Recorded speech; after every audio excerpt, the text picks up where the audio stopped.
que les yeux du monde sont tournés vers Gaza, un conflit au Soudan continue de faire rage. Une crise qui a fait jusqu'à maintenant 6 millions de déplacés. Alors j'en parle avec Mamadou Diane Baldé, qui est directeur régional de l'Agence de l'ONU pour les réfugiés pour l'Afrique de l'Est. Bonjour, Monsieur Baldé. Bonjour. Rappelez-nous d'abord les origines de ce conflit. Donc, il y a de cela 6 mois, le 15 avril, il y a eu un conflit qui a commencé au Soudan et ce conflit a produit en l'espace de 6 mois plus de 6 millions de personnes déplacées.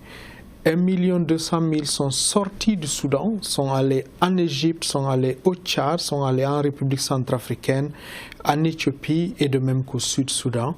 Et il y en a 5 millions qui sont restés à l'intérieur du pays.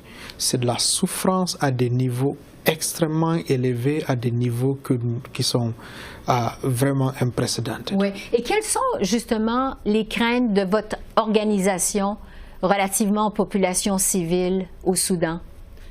J'ai passé environ 6 jours au Soudan il y a 8 semaines de cela.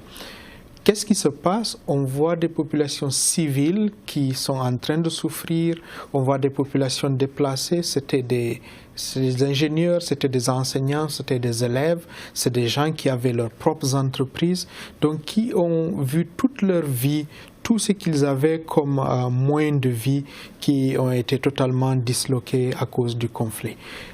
Une ville, Khartoum, qui était la capitale du Soudan, qui a été totalement dévastée. Et au moment où nous parlons, donc il y a environ 5 millions de personnes déplacées à l'intérieur du Soudan. Ça, c'est au niveau individuel. Mais aussi au niveau collectif communautaire, ce que ça risque de faire, c'est vraiment créer toute une instabilité à partir de la mer Rouge jusque de l'autre côté de l'Atlantique. Donc, les craintes sont des craintes individuelles, des craintes de protection qui affectent les personnes elles-mêmes, qui affectent les communautés et qui ont le potentiel, très malheureusement, d'affecter toute la région. Oui. Il n'y a pas juste le Soudan où il y a des troubles, il y a aussi la République du Congo et la Somalie. Est-ce qu'on peut dire qu'en 2023, c'est une des pires années au niveau des personnes déplacées, justement?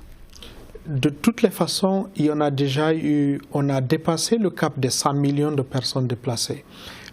Et dans la région que je couvre, nous avons plus de 5 millions de réfugiés, nous avons 14 millions de personnes déplacées internes et ça donne ce nombre totalement nouveau, une augmentation exponentielle du déplacement.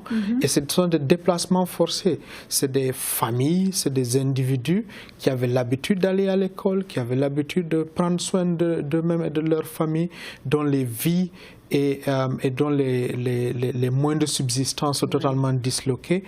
Il y a cela quelques semaines, nous avons publié un rapport de protection. Si vous voyez ce rapport de protection, il vous dit que dans le Darfour, par exemple, il y a eu 4000 personnes qui ont été tuées pendant ces 6 premiers mois.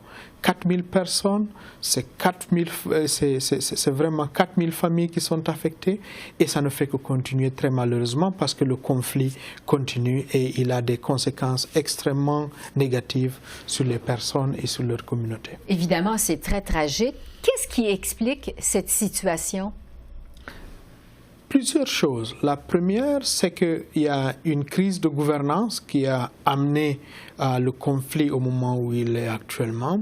Deuxième élément, c'est l'incapacité d'aider et de supporter et de s'assurer que la crise est contenue, que la crise ne se transforme pas en violence, que cette violence n'ait pas une répercussion très négative sur la paix et la sécurité dans la région. Et c'est vraiment l'incapacité de la communauté internationale d'y mettre un fin.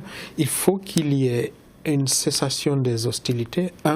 Il faut qu'il y ait un support pour les personnes civiles qui sont négativement affectées par cette situation et un support aux pays qui accueillent les réfugiés, qui ont ouvert leurs portes aux réfugiés. Et en terminant, qu'est-ce que vous pensez du rôle du Canada dans le soutien de ces réfugiés?